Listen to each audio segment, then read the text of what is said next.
Panalangin para sa mahal na Birheng Maria. Sa ngalan ng Ama, at ng Anak, at ng Espiritu Santo. Amen.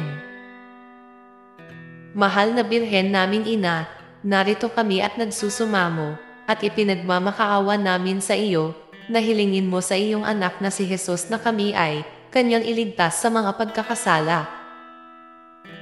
Mahal na Ina, damayan mo kami sa lahat ng aming tinindim, sa lahat ng aming mga sakit, sa lahat ng aming mga karamdaman.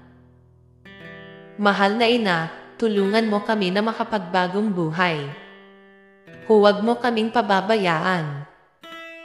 Kalingain mo kami sa iyong bisig na ipinagkandili mo sa aming Panginoon na si Jesus. Mahal na Ina, masdan mo kami ng iyong maawain mga mata. At kami ay iyong tulungan na huwag maligaw ng landas, ngayon at magpakailanman. Tulungan mo kaming lubos na makapagbalik loob. Tulungan mo kami na mahango sa mga pagkakasala. Huwag mong pabayaan na maparoon ang aming kaluluwa sa apoy ng impyerno. Mahal na Ina, ikaw ang aming aliw. Mahal na Ina, ikaw ang aming sandigan.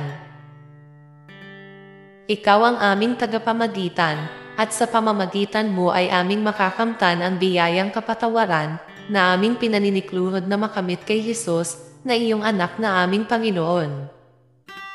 Siya nawa. Amen. Ama namin, sumasalangit ka. Sambahin ang ngalan mo. Mapos amin ang kaharian mo. Sundin ang loob mo dito sa lupa para ng sa langit. Bigyan mo kami ng aming kakanin sa araw-araw. At patawarin mo kami sa aming mga sala, para ng pagpapatawad namin sa nagkakasala sa amin. At huwag mo kaming ipahintulot sa tukso, at iadya mo kami sa lahat ng masama. Amen. Aba Ginoong Maria, napupuno ka ng grasya. Ang Panginoong Diyos ay sumasa iyo. Bukod kang pinagpala sa babaeng lahat. At pinagpala rin naman ang anak mong si Jesus.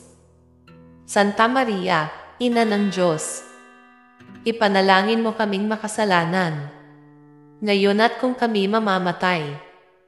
Amen. Luwalhati sa Ama, sa Anak, at sa Diyos Espiritu Santo, kapara noong unang-una, ngayon at magpasawalang hanggan. Amen. Sa ngalan ng Ama, at ng Anak, at ng Espiritu Santo. Amen.